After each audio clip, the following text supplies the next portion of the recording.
Voilà, voilà. Bonsoir, bonsoir, bonsoir. Merci à tous ceux et toutes celles qui regardent le replay en ce moment. Merci à vous de consacrer une vingtaine de minutes à toutes les nouvelles que je vais partager avec vous. Des nouvelles plutôt bonnes en général. J'essaie toujours que ça soit du positif, de l'optimisme, parce qu'on en a bien besoin ces jours-ci avec tout ce qui se passe dans le monde et comme d'habitude, le meilleur est à venir. C'est l'épisode numéro 47 ce soir. Et bah, tranquillement, on va s'avancer. J'étais en train de finir de préparer les dossiers, etc. Tout ce que je vais vous montrer. Il y a une belle histoire. On va aller du côté du Cameroun, rencontrer un garçon absolument fantastique, courageux, un courage extrême. Mais je vais vous raconter l'histoire de ce jeune Camerounais dans quelques instants. D'abord, on va tranquillement s'installer, se saluer, se dire bonsoir, surtout avec ceux et celles qui arrivent pour le live. D'ailleurs, à propos de live sur Facebook, je ne sais pas si vous avez noté ça, mais ces derniers temps, je vois de plus en plus de Facebook Live. C'est une bonne chose, hein, je pense. on partage, on partage des moments en direct avec d'autres amis. Salut Richard, salut Suzy. Ah, Suzy, la citation est de toi ce soir. La citation à la fin, d'accord? Tu aimes les Porsche 911. Mais la citation n'a rien à voir avec les Porsche, hein. Et donc j'ai remarqué qu'il y avait de plus en plus de Facebook Live. Je ne sais pas si vous avez noté ça également, je regarde également. Et moi, je trouve que bah, c'est bien de partager des moments. J'ai vu avec des connaissances, hein, des gens que je connais par Facebook, que je ne connais pas personnellement, mais partagent des petits moments en famille ou un départ en vacances, etc., dans un hôtel. Ça dure 4 5 minutes, mais je trouve ça très bien. Bon, c'est vrai que moi, j'ai tendance à faire un petit peu plus long. Salut Mehdi, tu vas bien? Mehdi, oui, oui, Mehdi. Je te connais, Mehdi, non? C'est bien le Mehdi que je connais? Je me trompe pas, que j'ai la bonne personne au bout du fil. Non plus. Allez, on va commencer tout de suite avec bah, le moment suspendu. Alors, le moment suspendu, pour ceux ou celles qui ne savent pas, je vous explique tout de suite. Le moment suspendu, c'est comme d'habitude un moment de votre journée qui vous a plu, où vous avez senti quelque chose de beau. Généralement, c'est lié à la nature. Et vous en prenez un cliché et vous me l'envoyez ou vous le partagez sur votre mur. Et moi, je l'attrape et je le montre à tout le monde. Bien sûr, c'est pas très joli ici, mais voilà. Salut Martine, salut Stéphane, Mehdi. Ah oui, bah c'est bien ça alors. Très bien.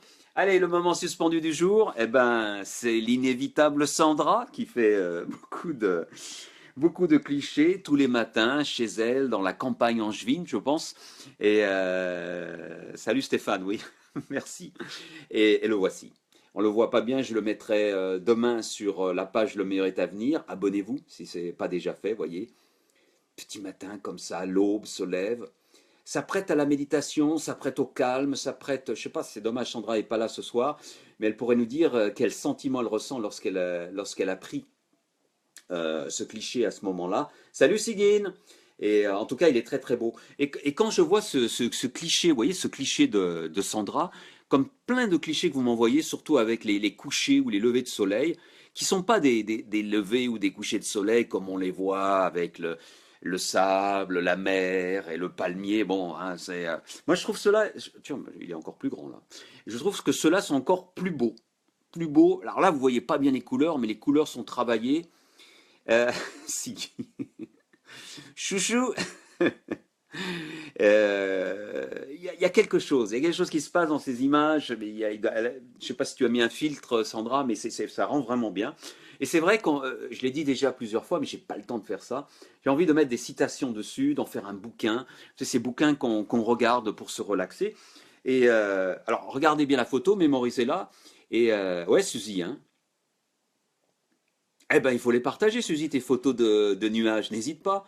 S'il y en a une qui t'a vraiment marqué, qui t'a plu, ou tu as ressenti quelque chose, n'hésite pas à la partager et elle passera dans le moment suspendu de l'épisode, hein, comme celle de Sandra. Alors, comme je disais, le cliché, j'ai envie de mettre là, vous voyez, ou alors dessous, pour pas abîmer la photo. Ça ferait un beau bouquin, mais on en avait déjà parlé, mais j'ai vraiment pas le temps de faire ça. Et là, j'avais une citation de Hergé. Vous connaissez Hergé? Voilà, citation d'Hergé que je mettrais bien avec. Je ne sais pas ce que vous en pensez, hein. À force de croire en ses rêves, l'homme en fait une réalité. Je trouve ça très très beau et très motivant. Sandra fait toujours de superbes photos. Ouais, ouais, elle a du talent pour ça, c'est vrai. Donc je trouve que ce cliché irait bien avec celui-là. Pour moi, c'était la citation parfaite pour le cliché de Sandra, le moment suspendu de Sandra. Salut Dominique! Et donc, citation de Hergé. Donc je vous remonte le cliché, hein, juste pour qu'on le voie encore une fois. Là, je vais le mettre comme ça. Toc. Voilà le cliché, magnifique. Ça rend pas bien hein, comme ça en vidéo, hein. Il faut le regarder vraiment sur la page Le meilleur est à venir. Je vous le remettrai. Donc ce cliché de Sandra, magnifique, son moment suspendu, avec, à mon avis, ce qui irait bien avec, c'est cette citation, donc je vous la remontre, de l'ami Hergé. À force de croire en ses rêves, l'homme en fait une réalité. Voilà. Ah bah Sandra, tu arrives, on vient de parler de toi. On a partagé un de tes clichés, j'ai fait tout un speech dessus. Eh ben, désolé, il faudra regarder le replay, hein, etc. C'est pas grave. Donc, et cette citation de Hergé, vous voyez, il y a quelque chose d'écrit en dessous. Elle a été prise par Anne, que je remercie beaucoup d'avoir partagé cette citation. Anne, merci. Elle l'a prise dans une exposition sur Tintin et Hergé qui se passe en ce moment à Londres. Donc, c'est un cliché qui a été fait à Londres. Enfin, quoique, c'est écrit en français, c'est bizarre ça. Mais c'est une exposition qui est à Londres sur Hergé qui a commencé, je crois, il y a quelques jours. Donc, elle a pris cette photo. Sandra, je me fais désirer. Je me fais ma vedette, je me fais désirer. Tu as bien raison, maintenant tu es un petit peu célèbre ici. Richard, ça va? Du côté des États-Unis, en forme. Et donc voilà, la citation de Hergé qui m'a beaucoup plu. Autre chose, sympa que j'ai trouvé. Bon, Juppé, il n'y a pas eu tellement de blagues hein, autour de son prise unique, mais quand même, il y en a eu une là qui est passée. Allez, je sais pas si vous l'avez vue celle-là. Je la trouve bien quand même, elle est sympa celle-là. Si je suis élu, je promets que chaque foyer aura un Minitel. 3615. Ah, c'est vieux ça, 3615. Hein. Vas-y Alain, continue. C'est bientôt là leur primaire. Il paraît qu'il faut payer en plus pour participer à la primaire. Il faut payer 2 euros pour voter. C'est ça? Hein, c'est pas une bêtise, hein? Sinon, j'en ai une excellente là. Imaginons, merci pour les petits cœurs et les rires. Imaginons une seconde. Alors, on va parler bouquin. Hein, on va parler bouquin. Salut Martine. Oui, je t'ai dit bonjour. Désolé, Facebook annonce problème pour cette vidéo, donc je serai en replay. Dommage. Au revoir Martine. Sacré Juppé. Ah oui, il n'en rate pas une. Alors, imaginons une seconde. On sort des bouquins, on sort tous des bouquins, enfin, pour ceux qui écrivent comme moi. Imaginons que Gustave Flaubert, Madame Bovary, eh ben, soit un écrivain à l'heure actuelle, auto-édité, et qui sorte un bouquin maintenant. Est-ce que vous pouvez imaginer le titre des bouquins? Moi, j'en ai vu un passer, je sais pas qui est-ce qui avait ça, mais c'est excellent. Alors je vous fais attendre un petit peu, avec toutes les techniques marketing, etc., et le parler jeune, on va dire. Voilà le bouquin que Flaubert, alors je vais le mettre comme ça, qu'on le voie bien, que Flaubert écrirait. Voilà, je vous laisse découvrir ça. Flaubert. Alors, je vais pas y arriver. Désolé. 10 techniques pour pécho. La 8e va vous étonner. Il y a Madame Bovary qui se fait pécho, là. Et je vous assure que ça vendrait, ouais, parce que ça accroche bien et je suis sûr qu'il y aurait des gens qui achèteraient.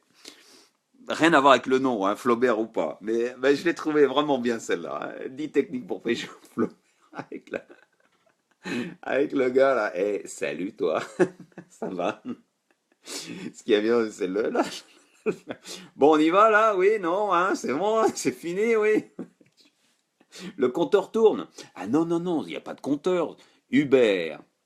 Uber. Eh oui, c'est une calèche Uber. Ah, salut Michel, tu vas bien? Tu es en France en ce moment, hein? C'est ça, hein? Allez, je te le demande rien pour toi. Tu vas bondir, Michel. Allez, regarde, le bouquin qui écrit Flaubert au 21e siècle. 10 techniques pour pécho. La 8e, vous étonnez. C'est excellent, c'est excellent. La personne qui avait ça, il y a des gens vraiment qui sont très très forts. Et ça a été partagé par Marlène, que je remercie. Merci Marlène. J'ai oublié de te saluer. Euh, Tu sais que t'es bonne. Oui, c'est ce qu'il est en train de dire sur la. Ah, une autre, dans un autre domaine que j'ai. Ah, celle-là est. Lisez ça, lisez-moi ça. Hop.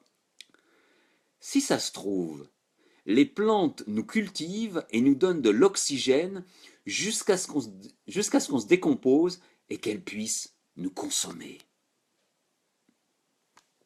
Mais c'est vrai en plus. C'est vrai, qui gagne finalement? On dit qu'on est en train de tuer les plantes, on est en train de couper les arbres, etc. Mais peut-être que c'est la nature qui nous cultive, mais peut-être que c'est elle qui gagne. Hmm. Et ça a été partagé par Pascal. Merci Pascal, j'ai trouvé ça excellent aussi. C'est comme le coup de l'oxygène et la rouille, il faut plus respirer parce que ça, l'oxygène provoque la rouille. Elle était très très bonne. Ah, ça fait plaisir, hein, c'est agréable, hein. Voilà, je crois que j'ai fait un peu le tour. On va s'arrêter là. Et aujourd'hui, on va partir au Cameroun. On va aller au Cameroun, dans une petite ville du Cameroun. Alors avant, Michel, je ris parce que Flaubert, pour échapper à la censure, a vraiment édulcoré sa Madame Bovary. Tiens, je ne savais pas. J'ai mis des extraits de l'original carrément porno. Tiens, eh ben, il tomberait bien. Il faudrait, il faudrait publier maintenant, tu sais, avec c'est ce qu'on appelle mommy porn. Il faudrait publier une version intégrale, une version originale, hein. Ça serait, je ne sais pas si c'est dans le domaine public, mais ça serait intéressant ça. Anyway, on va partir au Cameroun. On va dans une petite ville du Cameroun qui s'appelle Loum. Une ville qui se trouve à l'ouest du Cameroun, si j'ai tout juste, près du Nigeria. Et là, il y a un jeune garçon qui s'appelle Williams. Il s'appelle Williams, son nom complet c'est Kemaju Tchachua. Et il vit là avec ses parents. Bien sûr, les fins de mois sont difficiles. Son papa est cultivateur. Euh, Son papa est cultivateur. C'est pas facile, hein, la vie, hein, en Afrique, vous le savez maintenant. Hein, si vous ne saviez pas, ben maintenant vous le savez. C'est tout à fait normal. Je suis en train de bouger mes affaires en même temps, donc je vous parle. Et donc, ça va pas. À 8 ans, son père quitte la maison. Il quitte le foyer. Boum, il part. Il en a assez d'être cultivateur, il s'en va, je sais pas, il y a une histoire dans la famille, etc. Eh ben Williams doit quitter l'école parce que bah, il faut bien manger, il faut bien trouver un travail. Alors il commence à faire des petits boulots et puis au bout d'un moment sa mère en a marre et elle lui dit bon allez viens, on va à Douala. Alors Douala c'est une ville côtière qui se trouve peut-être à 2 heures de route de Loum là où il habite pour rejoindre un oncle et une ville plus grande donc peut-être plus d'opportunités de manger, de gagner de l'argent pour pouvoir manger.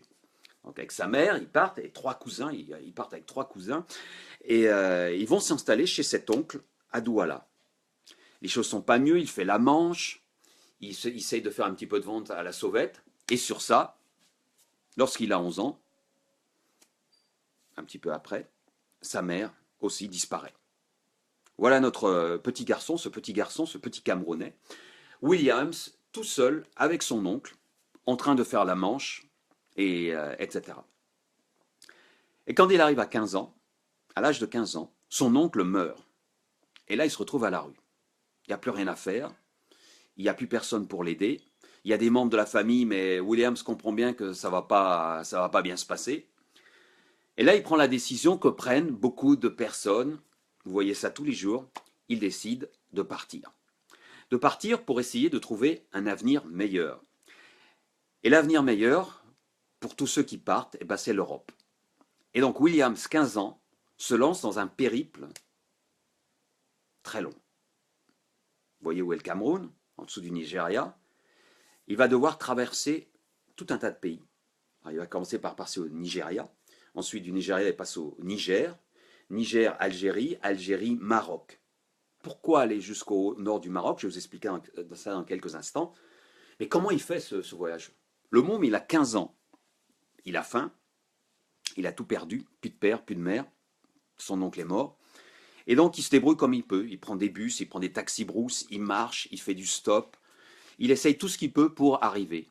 Et chose incroyable, tant mieux pour lui, il réussit à atteindre la côte marocaine. Déjà, c'est un exploit pour arriver à ça. J'imagine, j'ose même pas imaginer. Et donc, il atteint la côte marocaine, ce jeune Camerounais.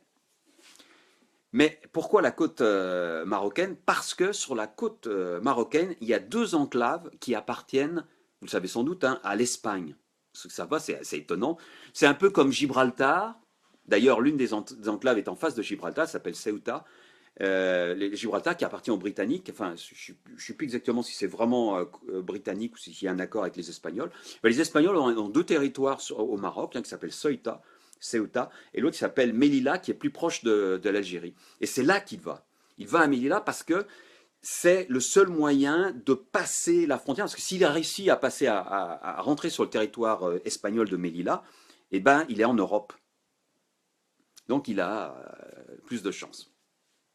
Mais pour passer à Melilla, je ne sais pas si vous avez vu des images ou des reportages dans les lives, maintenant ils ont mis des espèces c'est pas un mur, mais des grillages très très hauts pour empêcher tous les jeunes Africains qui arrivent et qui essaient de grimper, etc. Alors généralement, comment ça se passe? Ils vont par vagues, ils vont par paquets, ils essaient de grimper, etc. Et pendant que les policiers espagnols les frappent carrément avec des longues barres pour les empêcher de passer, d'autres essayent de passer d'un autre côté. Alors il tente 3 fois, il explique William. 3 fois il tente de passer, et à la troisième fois il réussit à passer et à retomber sur le territoire marocain, et donc à être, entre guillemets, en Europe. Et après, qu'est-ce qui se passe pour lui après? Rappelez-vous, il a 15 ans, il va avoir 16 ans maintenant. Eh bien, on ne sait pas ce qui se passe pour lui après. Williams n'a pas expliqué. Et l'histoire continue en fait directement à Paris. Comment il arrive à Paris? J'en ai aucune idée.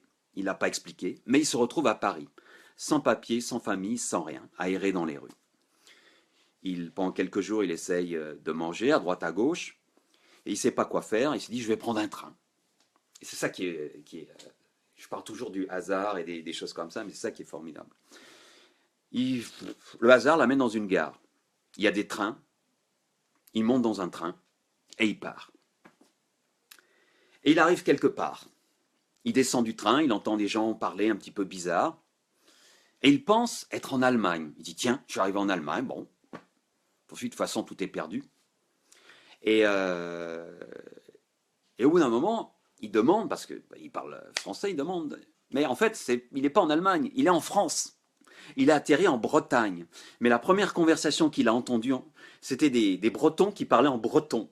Il a confondu et il a cru que c'était de l'allemand. Mais non, il se retrouve en Bretagne. Alors il erre encore à Rennes, du côté de Rennes, après du côté de Quimper, il essaye de trouver. Et finalement, l'aide sociale arrive le trouve et l'emmène dans un foyer pour jeunes, etc. Et là, il reste dans ce foyer pour jeunes pendant quelques temps, le temps de se remettre de ses émotions, de manger, de se laver, etc. Il reste quelques temps, mais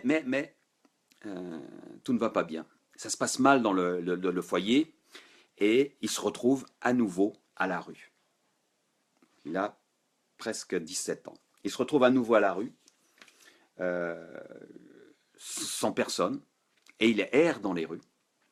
Et alors qu'il arrive dans un endroit près d'une église, il rencontre une femme qui lui demande qu'est-ce que tu fais là? Alors William lui explique qu'est-ce qu'il fait là. Et de fil en aiguille, cette dame, qui a un grand cœur, lui dit, mais bon, on va pas te laisser comme ça, viens à la maison, on va te donner quelque chose à manger. Et cette dame, avec son mari, et la sœur de cette dame, prennent un petit peu sous leur aile ce garçon, ce jeune Williams, qui a fui donc le Cameroun, dont je viens de vous raconter l'histoire terrible, et qui a réussi à atteindre donc la France, comme tous ces migrants qui essayent d'aller vers un monde meilleur. Et donc il décide de l'héberger, de l'aider, etc. Il se renseigne pour essayer de lui faire reprendre les cours de l'école qu'il a abandonnée. Rappelez-vous, il a abandonné l'école à Loum, dans sa petite ville du Cameroun, il avait 8 ans. Donc il a beaucoup de retard, il va reprendre, et finalement ils arrivent à le faire entrer dans un lycée qui s'appelle le lycée Vauban, si mes souvenirs sont bons, à Brest. Et ensuite il prend un cours spécial de rattrapage. Et puis ensuite, il enchaîne avec un CAP. Bon, il va faire un CAP. Il va faire un CAP de métallerie, serrurerie. Donc, il commence à prendre les cours. Et William s'est emballé parce que pour lui, il a un endroit où dormir. Il a des gens qui le respectent, qui l'apprécient. Il commence à apprendre quelque chose. Et, eh ben, tout va bien pour lui. Tout va tellement bien qu'au bout de quelque temps, ses profs sont étonnés par son travail. Un garçon qui n'avait aucune expérience en métallerie, il apprend très très vite, et bien plus vite que tout le monde, à tel point que, cette année, il est sélectionné par son professeur pour participer au final régional du meilleur ouvrier. Donc finale régionale, c'est-à-dire les finales bretonnes, en Bretagne. William s'y va, encouragé par sa famille, entre guillemets, adoptive, et il remporte le titre de meilleur ouvrier de Bretagne en métallerie. Chapeau à Williams, bravo. Et cette histoire est fabuleuse parce que elle est faite de hasard, elle est faite de difficultés, tout son parcours à travers l'Afrique, c'est incroyable, à l'âge de 15 ans, 15-16 ans. Mais c'est une histoire qui n'est pas finie. Parce que ça, c'était les finales régionales, elles viennent de se dérouler. Mais l'année prochaine, à Bordeaux, je vais vous donner la date, parce qu'on va suivre ça de près, en mars, il y aura les finales nationales. Et s'il remportait ces finales nationales, ce serait fabuleux. Et s'il remporte les finales nationales, il y aura les championnats du monde ensuite qui auront lieu à Abu Dhabi en octobre 2017. Ce serait fabuleux. Pour sa finale régionale, c'est un détail qui est important. Pour devenir meilleur ouvrier breton, Williams a fabriqué une hydrolienne. Vous savez ce que c'est une hydrolienne? Une hydrolienne, c'est comme une turbine, mais qui tourne au fil de l'eau, qui utilise l'énergie cinétique de l'eau pour créer de l'énergie gratuite. C'est bien, c'est un joli symbole. Il l'a créé en 3 jours, elle fait 40 kilos, ça paraît que les professeurs ont été époustouflés par son travail, donc tant mieux pour lui. Ou peut-être pas. Parce qu'il y a un détail que je ne vous ai pas dit, et c'est un détail terrible. C'est comme une épée de Damoclès qui pèse sur la tête de Williams. Il n'a pas de papier. C'est un sans-papier. C'est-à-dire qu'à tout moment, la justice, l'État français peut le ramener à la frontière. Un gars qui a du talent, un gars qui veut s'en sortir, un gars qui en veut, etc. Alors tout ce que j'espère pour lui, c'est qu'il va pouvoir trouver une solution. Ses parents, cette famille qui l'aide, essaye de se démener pour légaliser son statut de façon à ce qu'il puisse rester en France et s'installer définitivement en France et avoir une vie meilleure que ce qu'il avait au Cameroun. Un garçon talentueux, Williams, mais d'un autre côté, une épée de Damoclès, puisqu'il est sans papier. Alors, on va continuer à le suivre, et je vous tiendrai au courant pour savoir d'abord s'il gagne le championnat de France, ça serait sympa, mais surtout s'il arrive à avoir ses papiers. J'espère qu'il les aura. Bah oui, Seguin, moi aussi j'espère qu'il les aura. Voilà, ah, il faut quand même que je vous montre sa médaille. Sacré. Si je la retrouve, où est-ce qu'il est, Williams? Il est là. Voilà. Williams et sa médaille. Tout fier d'avoir gagné sa médaille. Le voilà. Vous voyez, on peut... Attends, bah oui, si je fais comme ça ne va pas marcher. Olympiade de Bretagne. Voilà. Et il a fait un discours, il y a une vidéo, si vous cherchez avec son nom, Williams Kemaju Chachua. Vous cherchez, il a fait un discours de remerciement qui était assez émouvant à ces Olympiades de Bretagne. La vidéo est sur YouTube. Un garçon vraiment qui a connu des choses qu'on n'imagine même pas et qui, bah voilà, s'en sort comme ça. Le hasard, prendre un train au hasard et aboutir comme ça, c'est une belle histoire, mais pour cette belle histoire, combien il y en a qui se terminent mal aussi. Ouais. Voilà, bon, allez, c'est quand même une bonne nouvelle, hein. C'est quand même une belle histoire. Le but, c'est pas de faire pleurer dans les chaumières. Alors, bonne chance à toi, Williams, et on tient au courant. Le meilleur est à venir pour toi aussi. C'est tout ce que je te souhaite. On va se quitter avec la citation du jour. Où est-ce qu'elle est la citation du jour? C'était Suzy, que je remercie beaucoup pour cette citation. La voici. Toucher une personne avec sa gentillesse peut la changer pour toujours. toucher une personne avec sa gentillesse peut la changer pour toujours. Une citation de Mike Dooley, pour ceux qui le connaissent bien, un grand du développement personnel aux États-Unis. Parce que pensez à la gentillesse des personnes qui ont recueilli Williams et qui l'ont emmené chez eux, qui l'ont aidé à se... Ils ont changé sa vie. Bon, là c'est un exemple extrême, peut-être pas extrême, mais la gentillesse ça paye aussi. Attention quand même, mais plus on est gentil, plus sympa. Un sourire, je vous dis toujours, un sourire, un bonjour, quelque chose de sympa pour réchauffer le cœur, c'est ça qui est important. Ce soir, je vais bien dormir, et vous aussi j'espère. On se retrouve demain, épisode 48, du meilleur est à venir. Bonne soirée à tout le monde.